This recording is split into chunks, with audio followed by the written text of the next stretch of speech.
दोस्तों नमस्कार। आज हम बात करेंगे स्पोर्ट इंजरी के बारे में।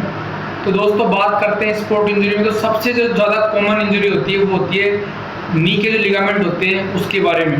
तो जो नी, आज हम आपको बताएंगे जो नी के जो लिगामेंट होते हैं, मेनली नी में 6 लिगामेंट होते हैं। दो तो ACL होता है, एक तो ACL, PCL, ये जो दिख रहे हैं आपको दो मिनिस्काई होते हैं, मिनिस्कस है ना, और ये MCL होता है, एक LCL होता है। लेकिन जो मेन इंजरी होती है ACL लिगामेंट की।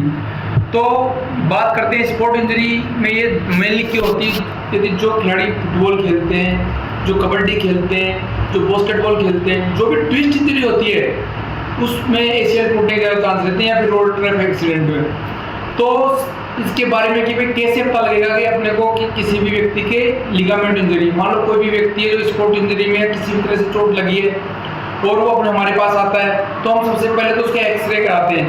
भाई एक्सरे में अपने भी कोई हड्डी का फ्रैक्चर नहीं है, फिर भी उसको सूजन है, दर्द है। तो दूसरे इसमें दो मेन सिम्टम होते हैं जो लिगामेंट इंजरी की हम बात करते हैं। तो एक तो दर्द, एक इनस्टेबिलिटी।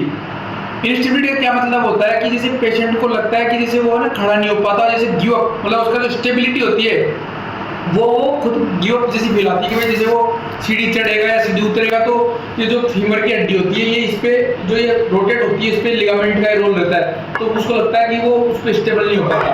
तो ऐसी कंडीशन में हम इसको, जब हमको लगता है कि पेशेंट को इनस्टेबिलिटी वाली फीलिंग है, तो हम क्या करते हैं उसकी कुछ टेस्ट करते हैं। और क्लिनिकल टेस्ट से पता लग जाता है, पेशेंट को लेटा के चेक करते हैं, उसकी लैक्सिटी करते हैं, जैसे स्ट्रेच करते हैं लिगामेंट को, तो उससे पता लग जाता है कि इस पेशेंट की लिगामेंट इंजरी है। और इसको कंफर्म करते हैं अपन MRI से।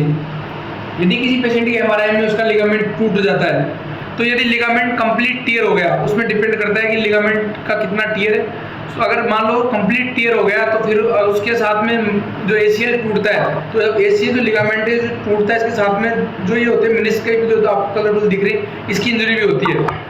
तो अगर मेनिस्कस भी टूटते हैं तो कई बार ये इंजरीज के साथ में एसोसिएटेड रहती है। तो इस स्थिति में जब कंप्लीट टियर हो जाता है लिगामेंट का, तो फिर उसके लिए हमको इसके आर्थ्रोस्कोपिकली लिगामेंट बनाना पड़ता है। जैसे अपन बात करते हैं, जैसे हड्डी जैसे टूटती है तो इसमें लिगामेंट को रिपेयर हम नहीं करते हैं, क्योंकि जो लिगामेंट की जो ब्लड सप्लाई होती है, जो वास्कुलरिटी जिसको हम बोलते हैं, वो अच्छी नहीं होती। तो इसको पूरा हटा करके दूरबीन की सहायता से हम पोर्ट बनाते हैं और इसको पूरे को हटा करके नया लिगामेंट अपन फॉर्म करते हैं। और उसके बाद में पेशेंट को कुछ फिजियोथेरेपी का पार्ट रहता है, उसके थ्रू धीरे धीरे पेशेंट वापस स्पोर्ट इंजरी जो भी होती है, हम चाहते हैं कि पेशेंट को वापस वो स्पोर्ट्स खेलेगा तो उसका एक बहुत अच्छा फिजिकल उसका टॉलरेंस ही होता है उस लिगामेंट के लिए, तो रिटर्न करने की हम कोशिश करते हैं।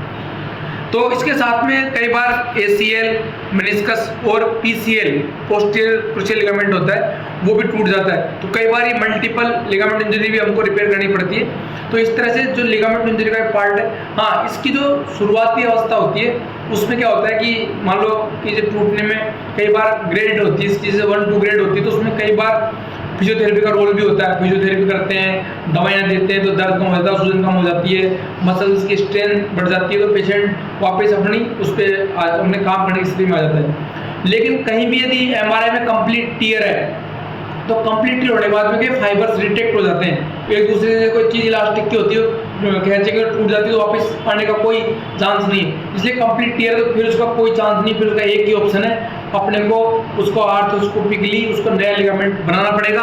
और नया लिगामेंट बनने के बाद उसकी थोड़ी फिजियोथेरेपी होती है और पेशेंट जैसे पहले काम करता था उस तरह से वो काम करने लग जाता है। तो ये सारा था लिगामेंट इंजरी के बारे में, जो बहुत कॉमन इंजरी है स्पोर्ट्स में। और ऐसे ही वीडियो हम हमारे डॉक्टर ऑन डोर यूट्यूब पे बहुत सारे हम चाहते हैं कि आप उनको देखें, अपने दोस्तों से, अपने परिवार में, अपने आसपास शेयर करें, ताकि आपको ऐसी उपयोगी जानकारियाँ हम doctor on door YouTube channel पर उपलब्ध कराते रहें। धन्यवाद।